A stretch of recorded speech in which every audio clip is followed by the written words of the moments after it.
The US is currently facing a crisis, and like any good crisis in America, you get to politicize it and demonize your opponent for any dishonest or whimsical reason you could find.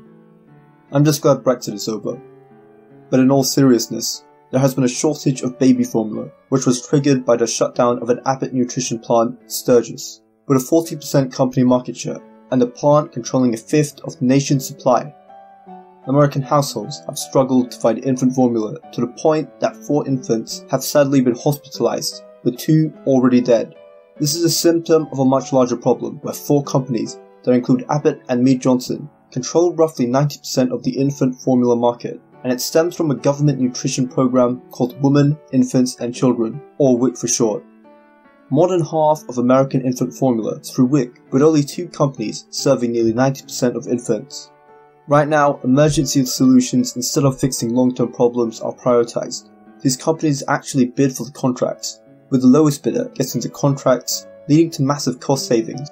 But both Abbott and Mead Johnson serve at least 40% of infants each.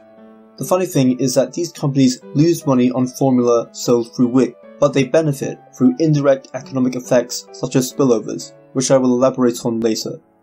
There is dispute to whether these contracts led to the monopolies, but one study begs to differ. And... wait a minute. Shut up, you Stephen Crowder supporting white nationalist. It's my turn now. Abbott shut it down, as opposed to addressing immediately the problems that the FDA found with the production facility that Abbott was using. But the problem with Abbott is their business is not just baby formula.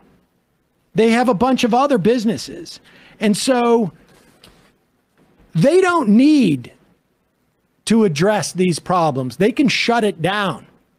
Mm-hmm. And apparently, because it's not their only business. The reason these companies are large monopolies is because of the WIC government program, which even Seder admits, as well as another reason I will explain later.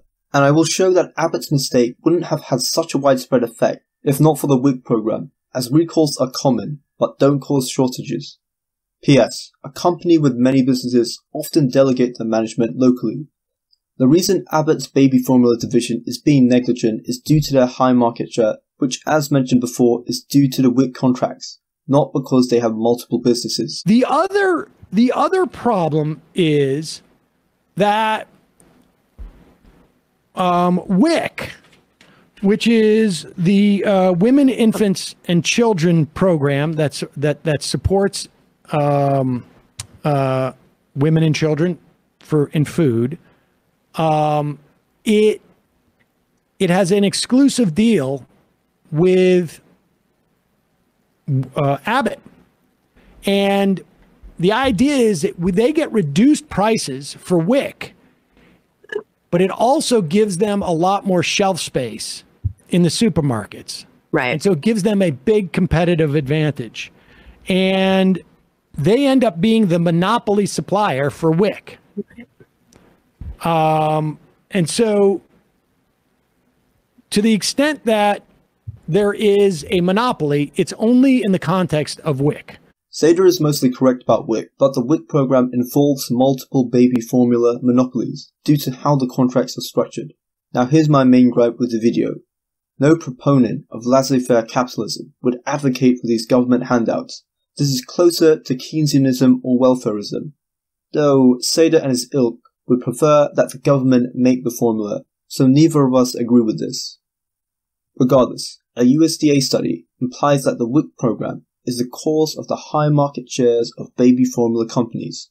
Of course, the study focused only on supermarkets instead of other types of stores, and the data may not be nationally representative, but 63% of baby formula sales were in supermarkets, and the characteristics of the sample were similar to the national infant formula market.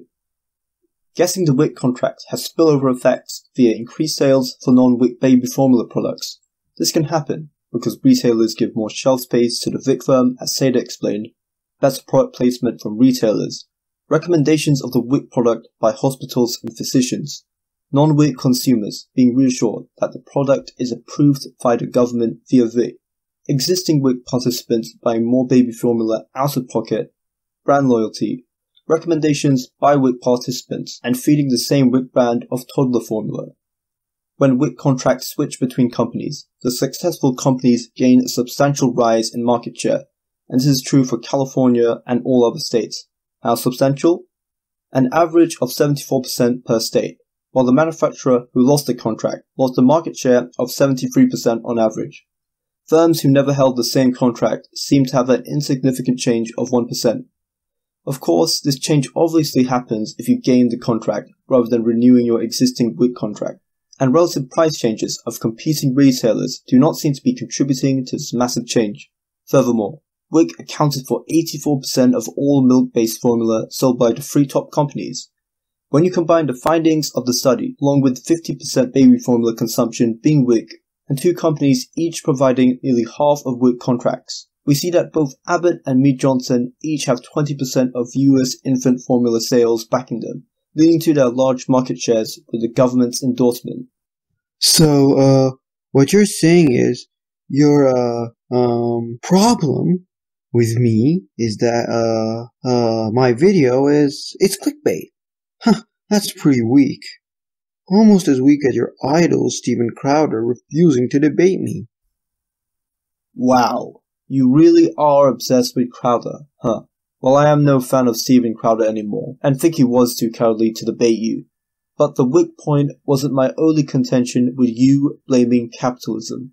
And apparently, the FDA makes it very hard for companies to break in because this is, you know, in many respects, more of a medical product than food. That's good. Mm-hmm. But what they don't do is it makes it, they don't make it, they make it too easy for them to stay in. And the FDA, not frankly, regulating this industry enough, not frankly, regulating this industry enough. What's that, Mr. Seder? Baby formula is not regulated enough? Well, some personally believe the FDA has been incompetent in checking facilities like Abbott for decent cleaning standards. But what about regulations that helped create a domestic monopoly? The FDA has had restrictive requirements for importing foreign baby formula to the US. This includes our tough labeling and nutritional requirements and preventing European formula products from being sold, even when these products meet FDA standards. One study found that European formula is even better than the US, with apparently better common sense regulation, and people call Brexiteers anti-European. My side of the aisle also contributed to the shortage with their uncritical support of protectionism. Other notorious regulations are a 90-day waiting period before any new infant formula could be introduced into interstate commerce. In contrast to the current shortage, Europe has a consistent formula surplus. I wonder why. And enforcing these regulations are a whole other problem. Desperate parents may try to use third-party websites that directly sell infant formula, including European ones, but the FDA shuts these websites down, and even sees shipments at the border or through border agencies just because of labeling concerns. Just like Sam, I want common sense regulation, but I also want less regulation, and this dogmatic need to regulate everything, regardless of the consequences, will create problems like the baby formula shortage. Credit to Stephen Michael Davis for pointing out the FDA's overreach in regulating European baby formula and its role in this crisis. It's a government contract, essentially. It's a government contract. The alternative is give the money to, like, do it on the recipient side, of course, rather than say, you know, or make it applicable to all of them. But it's really you give the money on the recipient side is the way to do it. Right. But we could also just say, like, okay, we could just provide them money instead of having a program that is designed to make sure that they spend it in a very, very specific way. You know, the idea that, like, well, you're gonna have poor people out there, they're gonna buy TV sets and they're not gonna buy food for their kids. That's not gonna happen. I'm sure it's gonna happen in one case, but it happens regardless of whether they're on a program or not. I don't think any mother is going to buy a TV. I would say 0 cases. 100%. I can't imagine. Allowing families to decide which baby formula to buy is an interesting concept and may be an improvement to the current welfare system. But keep in mind that you wouldn't get the significant cost savings through underbidding with WIC. meaning the WIC program may not be as feasible. P.S. I find it peculiar that you want no restrictions on what people can use with other people's money, but want restrictions on consumers deciding what to spend their own money on. After all, these welfare restrictions stop abuse of taxpayer money.